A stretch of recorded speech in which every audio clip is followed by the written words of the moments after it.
Hi guys, in this video I'm going to show you how to build a stock prediction system using Python modules like scikit-learn, keras. And first step in this is to get some data to work with. We're going to be working with Bitcoin and stocks from other companies like Apple, Amazon and Tesla. And in order to read the data, I'm going to be using Pandas, and I'm going to also use matplotlib to plot the data. So let's get started. First step is to import Pandas. I'll import OS for reading the files, NumPy, I'm guessing I'm going to need it later on,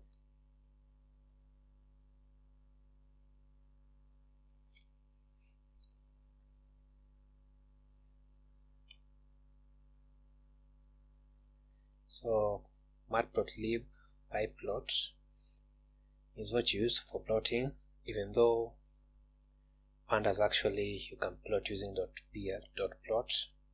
Just in case you want to plot outside, you actually do need to import this.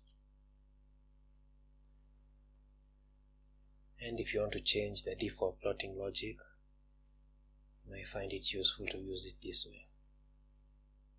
So another thing is to use a plotting style, because the default is actually not that attractive, so I've decided to go with ggplot. And matplotlib inline just tells Jupyter to plot use the plots inline. Seems there's an issue. No such file directory ggplot. Yeah, that's a typo, so ggplot. Okay. So I've actually downloaded most of these files from Quandle. This is a website that actually lists most of these financial data for stock values and other things like housing price index. So if you're interested, you can go and check them out.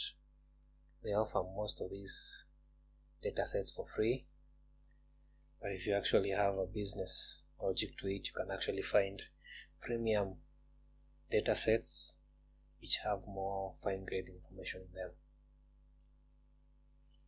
So the next step I'm just going to do is, what I'm doing here is doing an list comprehension.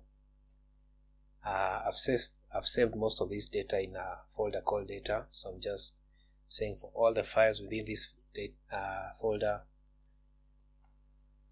check for all of them that actually end with an extension .csv.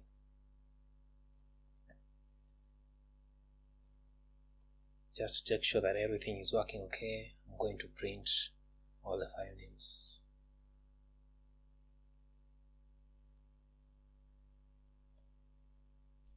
Okay, so now we have all the file names. So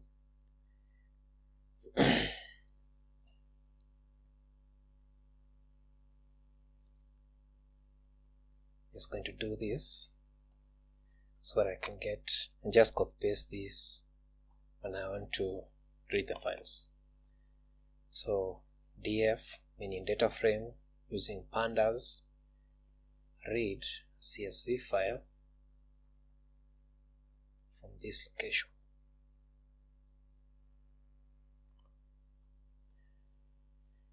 Then df.head will show you the first 5 lines from the data frame. If you want more lines, all you need to do is specify a number of lines that you want. Like 10 now gives you 10 lines. You can even specify less than 5 if you want. Well, just in case you find that you want to see more of the data when you're doing some processing. So in this case, these are the number of columns we have. Date, open, high, low, close, just a close and volume. Take note of how they're typed. So for For example, here Adj Close has a space in between it.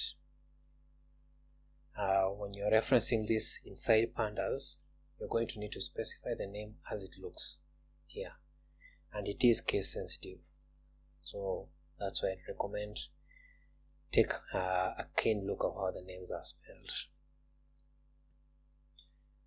So the next step I can do, show you how to see how many rows are available using df.shape. Now that gives you 2960 rows and 7 columns, and basically you've already seen the number of columns that are available.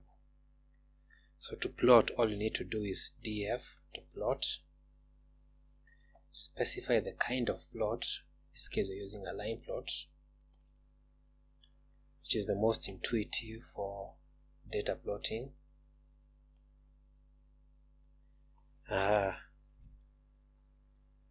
Specify the figure size, which is how big you want the graph to be. 20 by 20, I believe this is in inches. Now you get back your data with the legend here, and you can only see, mostly as you can tell, one type of line, which is the green, and this is volume. The volume is actually what actually they are trading, the stocks. So of course the volume is actually going to be more than the price per stock. That's why it's overshadowing everything here, which is the other fields: open, high, low, and close.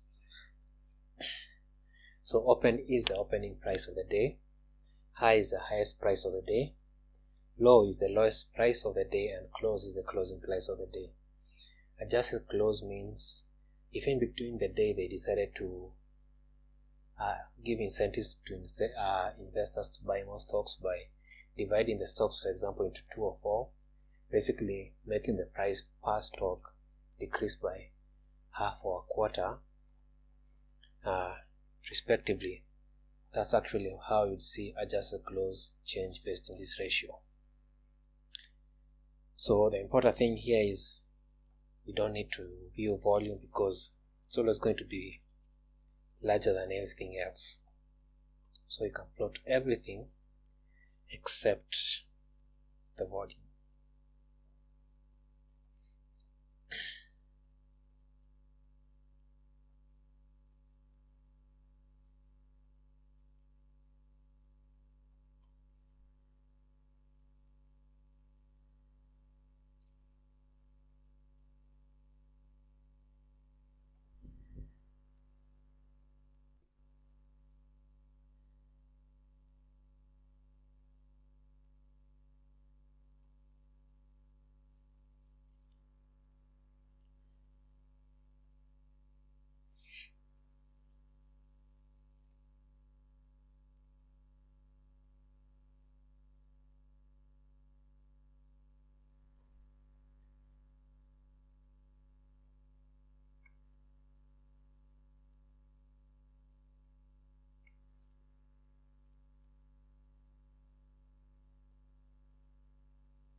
Okay, so now we actually have our plot without volume, and it's looking nice, and it has everything that you need to see: open, high, low, close, and adjusted close. In this case, the most recent price is the oldest date, and the oldest date is at the end, so it's 2017 to somewhere in 2018. But you can find different data frames have things in different order. So you can find another data frame starts with the latest date, moving on to the oldest date. So keep this in mind when you're actually reviewing other data frames. Keep this in mind, because you'll find that the order tends to change.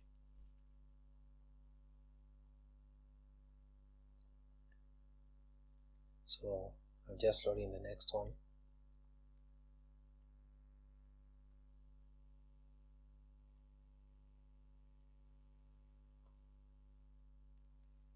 And this one actually has more rows than the other one. If you do df to shape, df2, also has more rows, so 12,000 rows, 13 columns. And basically, except for dividend and split, everything else has adjusted close. Can basically do the same thing we did here. Plot everything.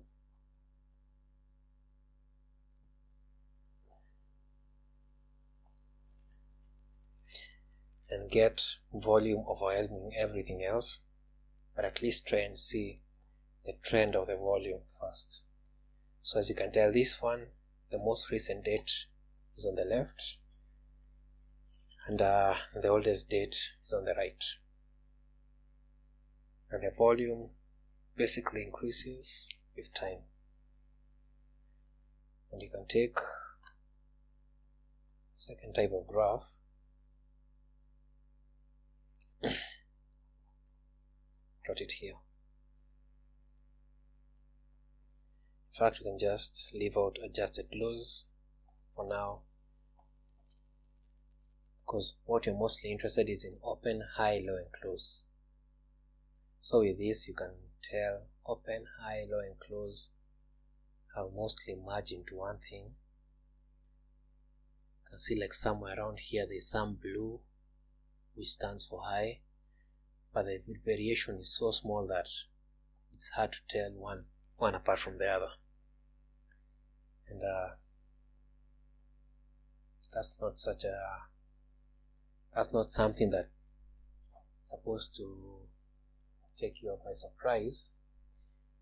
The main thing you actually just need to pay attention to is how the data looks visually. So here I'm just trying to look for something that stands out, and there seems to be patterns that are repeating over time, like this huge jagged changes, which I believe stands for when the volume is changed. They're just basically the close volume is changed. So now plotting this with just a close, you can tell now in between these sections where there is the close volume basically was moving up, then suddenly drops. Basically the price drops because they made the price per share cheaper. And so if you are plotting, if you are doing your machine learning script on these ragged edges of prediction might confuse it. So it's something that you might need to take into consideration. Your model will be more able to understand what's going on with the continuous adjusted close instead of this, which is the close volume alone. So with this in mind, just going to plot the others.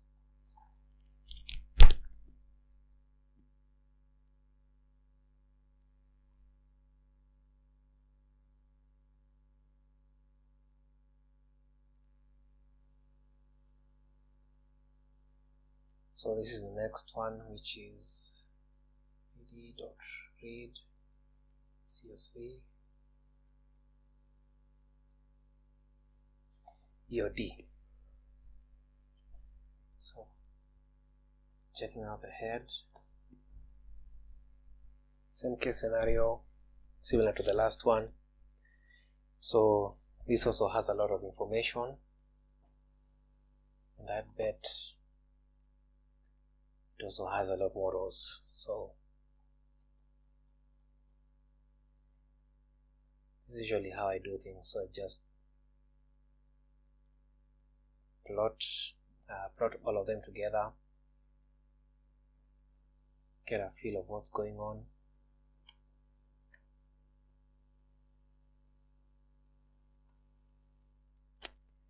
decide basically if I'm going to build a thing, which one is the most stable line graph to be using, and which actually now can give me insight on what you're actually going to do. Still, you can use your machine learning with multiple fields, all of them in conjunction, but it's more recommended to actually consider what you're doing. Consider which fields may actually not be useful to use. So for example, in this case, if I scroll to the top, dividend never changes. You can see like most of it is usually 0, and I have no idea what split stands for, but that's another value that may or may not actually give you anything insightful whether the price is moving up or down. So that would be an example of two fields which you could drop when you're trying to train. And in a case like here, I'd recommend you just drop open, high, low, close, and volume, and use the adjusted ones, because those ones actually move in a consecutively predictive manner. So with this one in mind, similar to the last one, the dates are in the opposite order, but at least you can tell what's going on. And you're also going to plot with adjusted close included.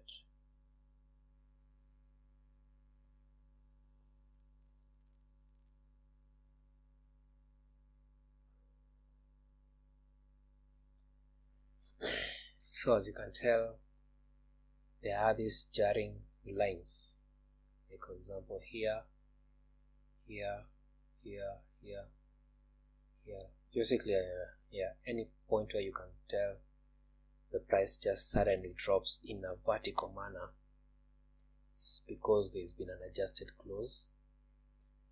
By using the other graph, you can tell what's happening in between. And what's maybe more important is when these two lines start to merge into one, this means that there is less rapid volume splitting happening in between. So basically the company has settled down and they're not splitting their shares more often than they are. And usually by this point, the price per stock, as you can tell, this is their price. It's basically moved on and basically settled in a place where they feel comfortable. That's where they want to be.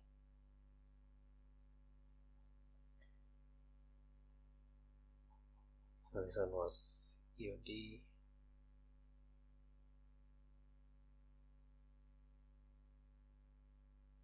MSFT.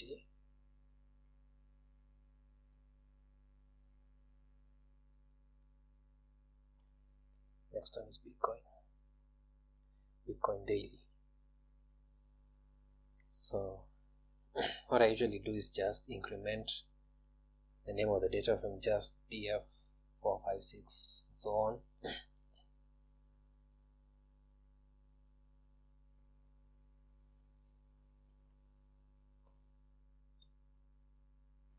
Yeah, this one actually just has one row, the value of the price. Now this actually has more information which may be useful.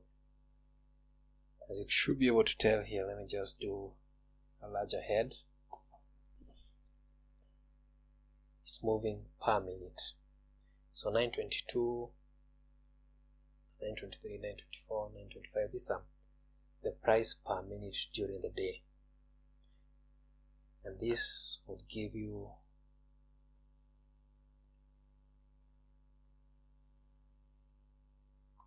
a way of doing a daily indexing of what's going on between intra-daily stock trading.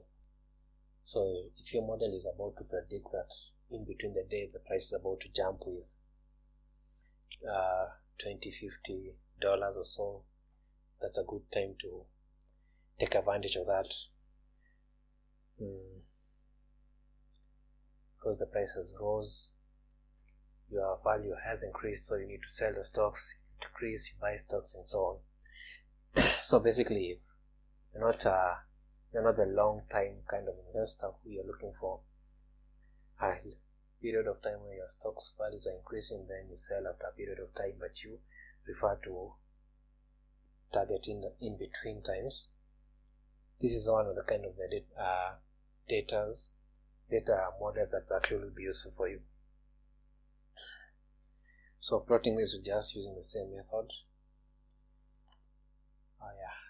This actually should have done D4.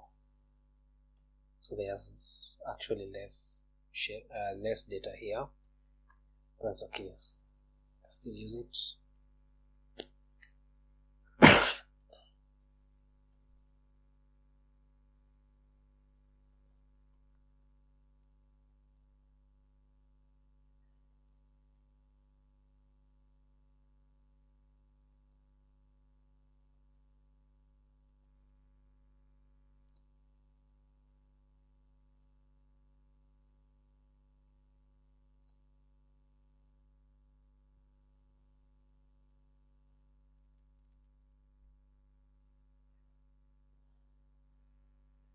So this asks in this place you'd be asking yourself a question.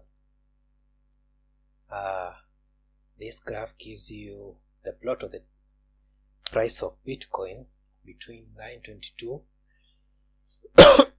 on a single day till 11:33, and as you can tell here, there is a huge amount of variation from about 6:25 to some point where it reaches about 6:40, then drops to almost 6:10. Roughly, because you're actually talking about something that's actually 6,000, the variation isn't too huge. In terms of chances of making considerable profit, the price of per share is too high to say that you're banking on a change of $10 to $20. That's just my take on it. But if this was actually something that costs $10, $15 and it was variating between $2 or $3, and so the room for profit would actually be more. But now at least you can tell graph-wise what's going on between here. So I'm just looking for the next date.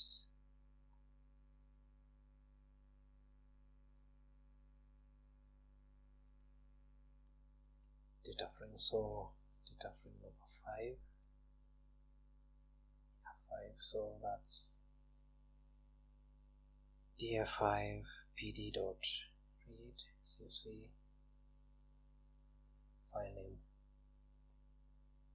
df5.head. This one is for Facebook.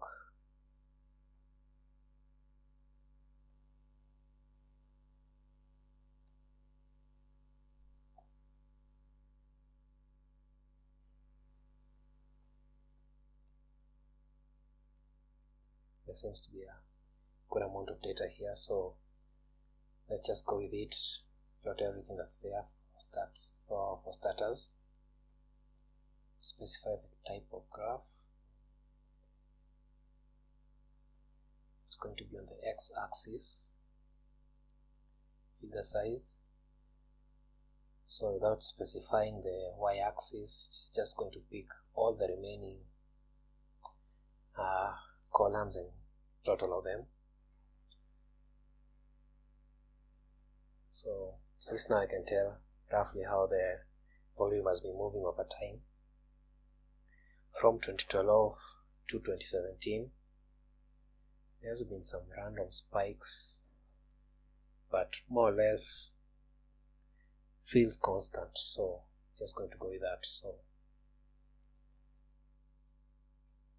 because this one has just a close volume, all the previous rows that I ever had, the rows that you're actually looking for.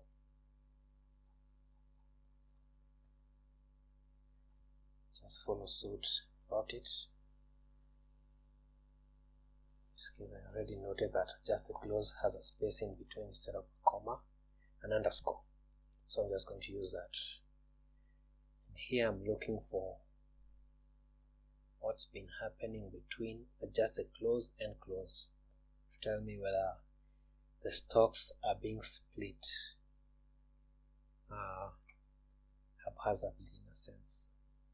And except for this line here, which doesn't seem to be the volume changing. I believe this actually is a sudden drop in the price of the stock. Maybe Facebook got bad representation on social media or something, which made the stock drop about almost 225 to less than 170. Yeah. So if there is this was actually the volume was split, adjusted close would actually deviate, but they are moving in unison. So that tells me that's the market that's changing.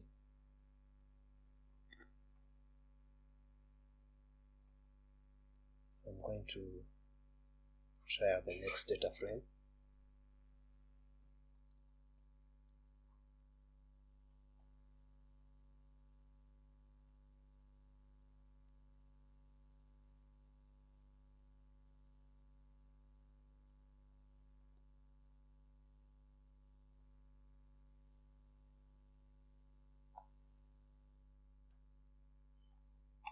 Okay.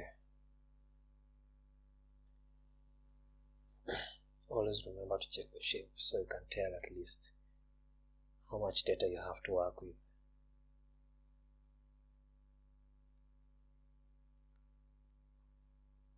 First step, plot everything that's available.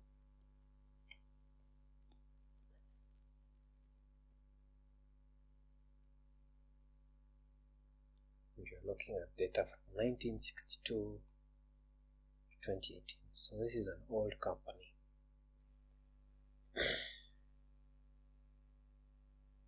Their volume basically has been increasing significantly over time. Whether it's adjusted volume or the volume, basically I can tell that it has been increasing over time, and without looking at their price, you can't tell whether they are doing better or not. Let me just squash out the volumes. So it's supposed to be a copy. This is D of 6.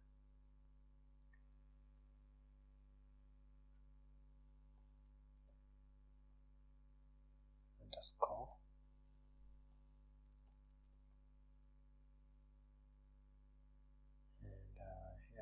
See what's going on. So it looks like the price has been, this is okay, the yellow line stands for adjusted close. So there's been a stock splitting happening continuously in between this section. You can tell, like, for these vertical lines here. I'm not sure.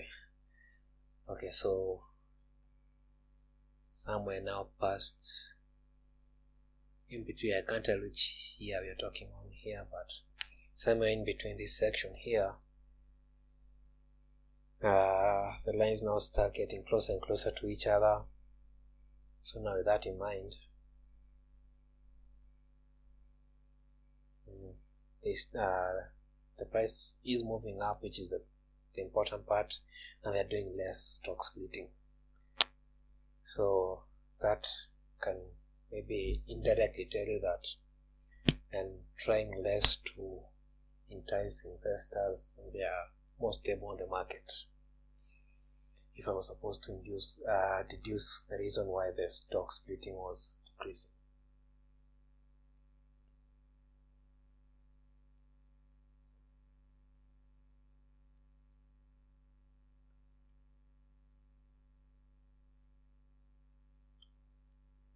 Okay, so next data frame is for Google. DF7.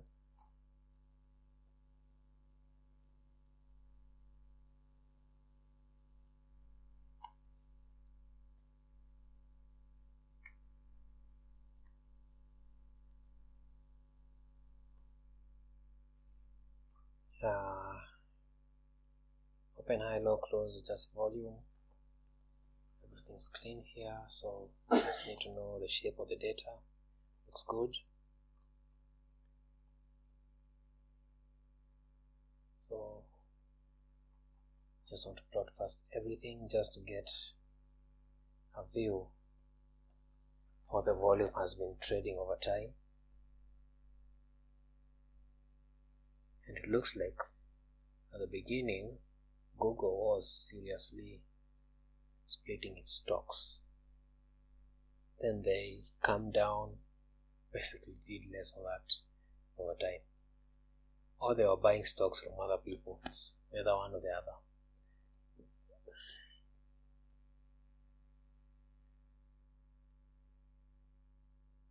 So just copy back this TF7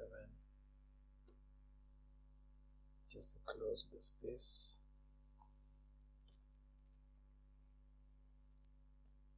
Yeah, so there's actually no volume splitting happening here, so this is the market itself. The lines are moving in uniform, and just a close and close, which is the key point here. They are not deviating at any point, so it feels like even if there was a point where they were splitting stocks, it was not on the aggressive side of trying to make them overly cheap. Okay, so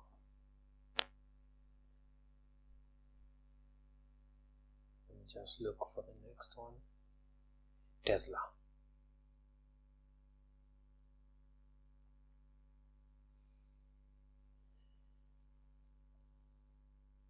Position should be DF8.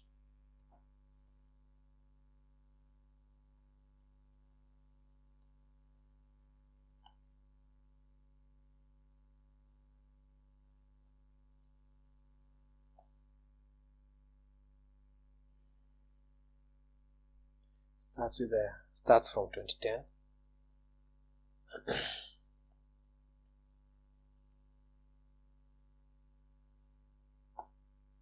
And has about 2,000 rows. So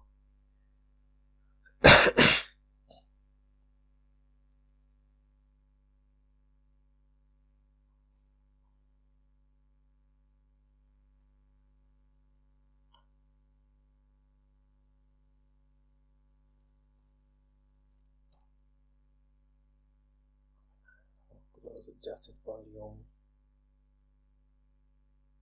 There is an increase here in the volume over time, so let's just plot the next graph, see what it tells us.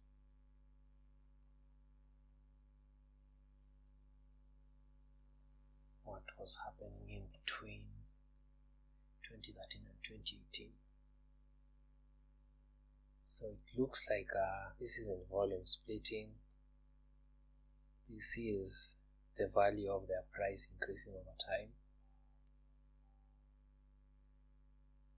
Maybe they actually put up more stock up on the market, but the value actually just a close and close are not deviating. The next company is Apple, TF9.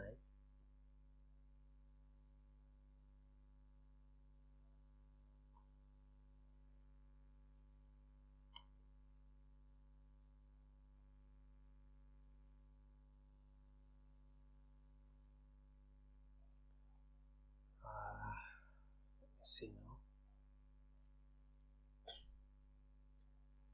See how the volume has been performing.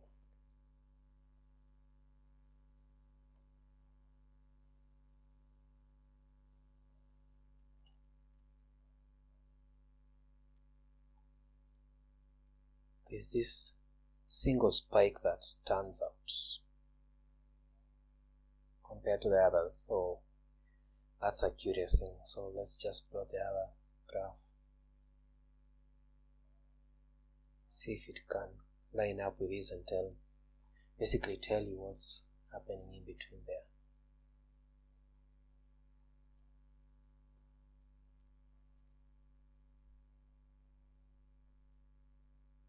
Okay, so that was supposed to be somewhere around here.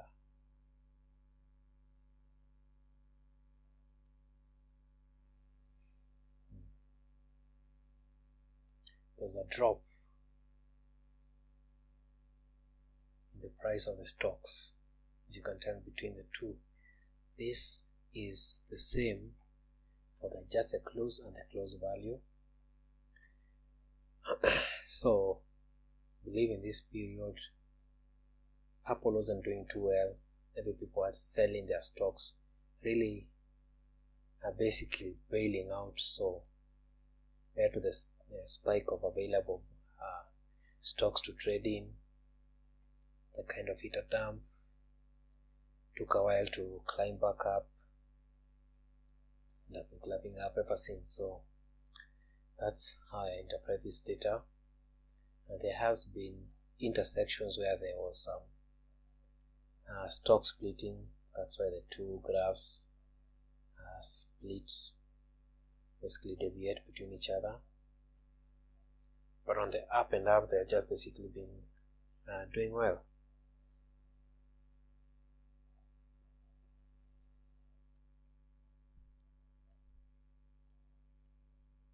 So check up Amazon.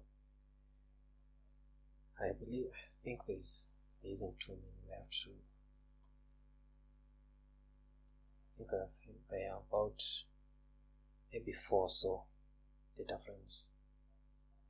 To really finish up this video, move on to the next section of pre-processing the data. So let me just confirm this here. 1, 2, 3, 4, including Amazon. It's just 4 more left to go. So date, open, high, low, close, adjusted close, and volume.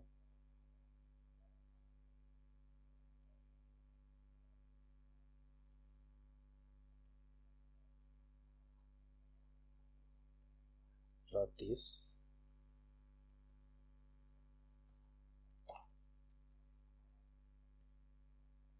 Volume has a lot of spikes, meaning either people are selling because the stocks are not doing too well, or they did stock splitting. It's either one or the other.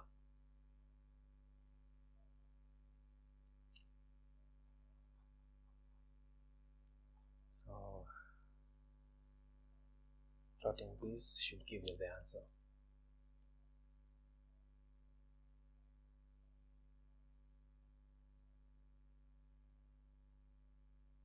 So if I look for the areas in between here, for example, this line here, maybe there's a panic in between and people are frantically buying and selling, making a killing over cheap stock that it's variating well enough that you can make profit from it. So people are seriously buying from it because the line deviates a lot. So that's just my intake on that.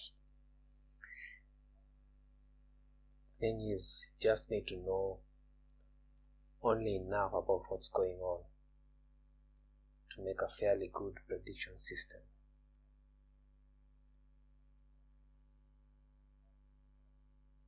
The more you learn, the better you'll get at figuring what's going on.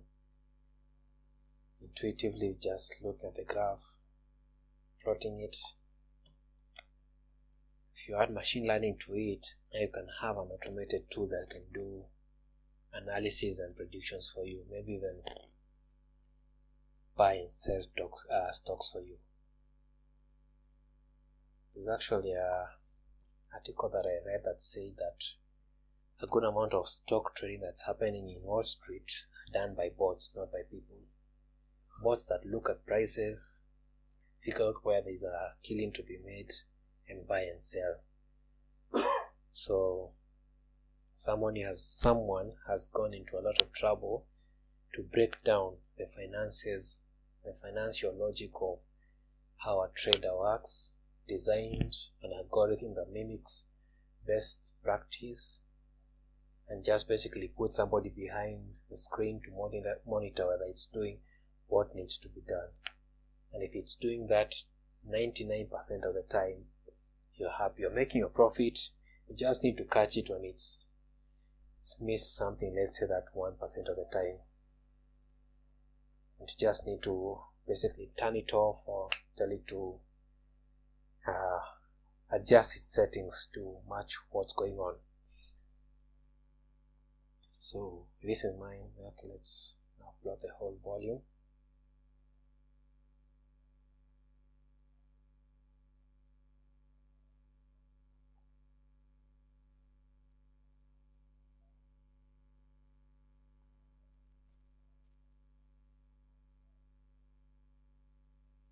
Okay, so volume in this case now is actually just turned to orange, and from past to present there seems to be more volatility in the past than the present.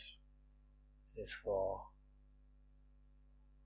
2008-2018 for company or DV. Okay, so I'm not sure what to make of this.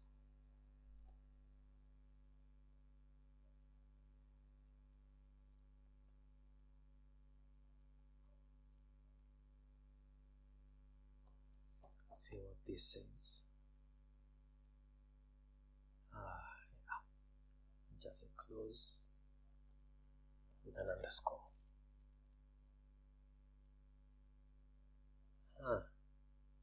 Okay, so somewhere around here there was a huge stock split. So basically the stock price per stock went from somewhere around, let's say, 270 to about, let's say, about $60 each. Huge difference in the price per stock. It was consistently moving up. There was variation, because as you can tell from the beginning up to here, these two lines never meet. And if you don't do a lot of stock splitting, they eventually just converge. The reason that they're not converging is there's been consistent volume adjustment during this entire period.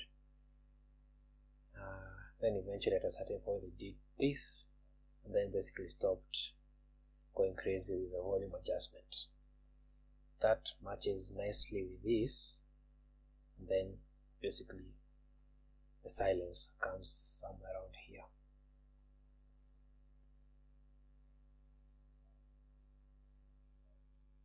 So, blockchain new. This is just another data frame about Bitcoin values. I was looking for as many data frames as I could find about Bitcoin, because when you're actually hearing people who are talking of you need to do prediction system, most of them will talk about Bitcoin with the assumption that Bitcoin is the place to be when you want to make money. And this model actually is based on what actually I'm going to be doing later on. So let's just ignore this. This is just to give you a brief overview. There was a previous one which you had here, which was just the basic B blockchain. This one, which just basically has a date and value. So I did some adjustment to it so I could figure out what's going on in the trend of the model. So just increase the number of rows to about 10.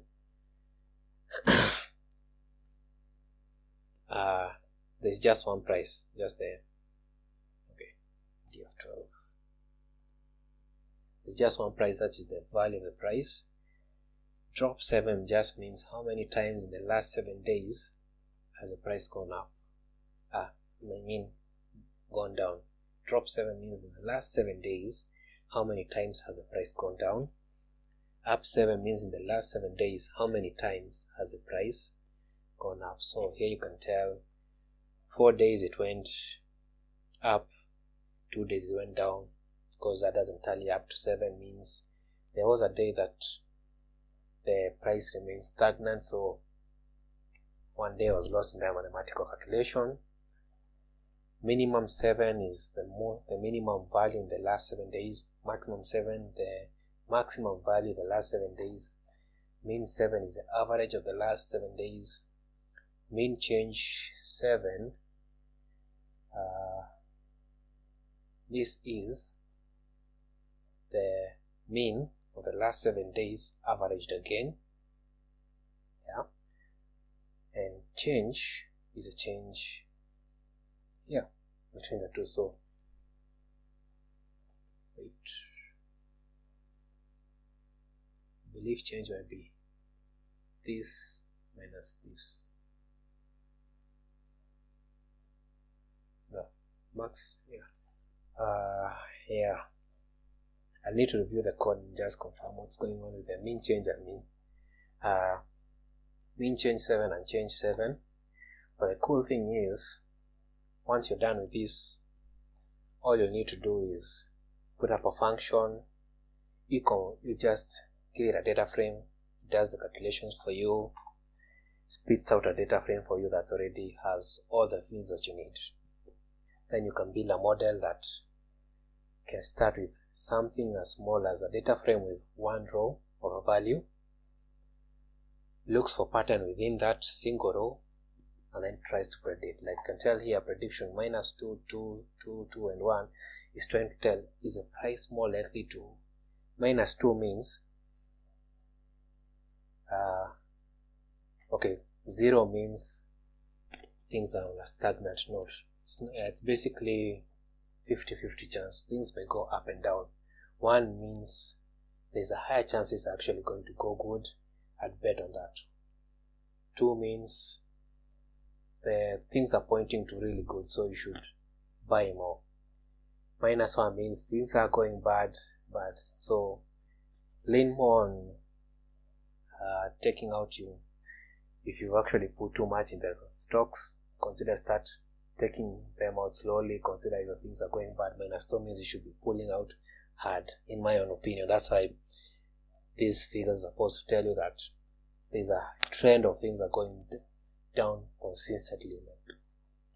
So yeah, I'll just show you how that works later on down the line. So just look into the last data frame. It should be data frame 13.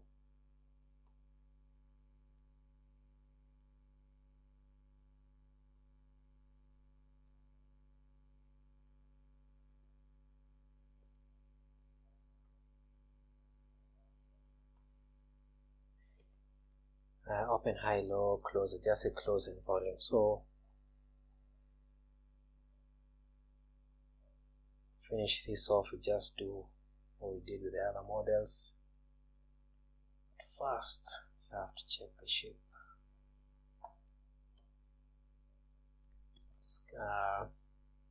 Now df13 plot,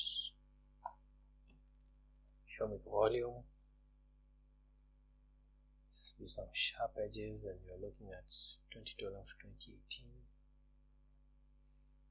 Some ups and downs, but more on the consistent side. Nothing stands out too much, but the more important thing usually you do care about when you're doing these plots is what's happening to the volumes. I mean, are the prices. df13.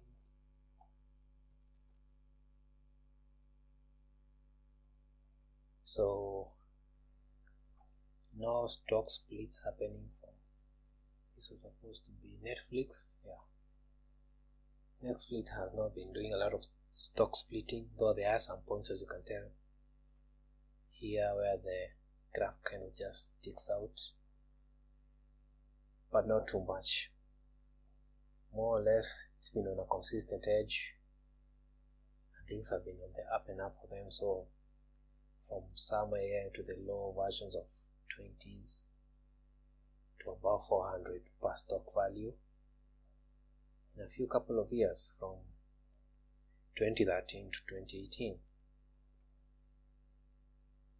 And generally speaking, they've started to, their price after reaching somewhere after 2018 started to go down, like somewhere mid 2018. This is supposed to be 2018 4th. After March, I guess. Somewhere, let's say mid 2018, the graph started dropping to about 300 or so. Whether that actually picked up or not, something to ask to your model to give your prediction. Okay, that concludes this video. Thanks for watching and stay tuned to watch the next one.